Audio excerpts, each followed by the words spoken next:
আমার cute friends and follower, কেমন আছো সবাই? ভালো আছো আশা করি। তো কেউ যদি আমাকে জিজ্ঞাসা করে যে তোমার সবচেয়ে ফেভারিট পিঠা কী, তাহলে আমি বলবো অবশ্যই নকশি পিঠা। কারণ এটা আমার ছোটোবেলার স্মৃতি জড়িত একটা পিঠা। অনেক অনেক ফেভারিট আর খেতে অনেক মজা, দারুণ মজা। তো শর্ট ভিডিওতে লং প্রসেস দেখানো যায় না, তাই আমি ম্যাজিক করে নিলাম। তো আমার ম্যাজিকটা কেমন লাগলো ভাই, বলো বলো। তো গাইজ, আতপ চালের গুঁড়িকে এমনভাবে টালতে হবে যাতে তোমার মনে হয় তুমি তোমার শত্রুকে টালতেছো।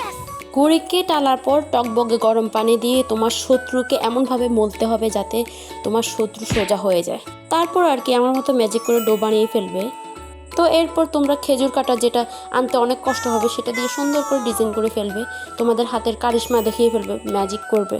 আর যারা না পারো তারা ইউটিউব দেখে শিখে নেবে। আসলে এই পিঠাটার স্মৃতি জড়িত এই কারণে, যেহেতু আমার বাবা নরসিংদীতে চাকরি করতো, সেই সূত্রে আমরা নরসিংদীতে থাকতাম। সেখান থেকে নরসিংদীর ঐতিহ্যবাহী পিঠাটা শেখা।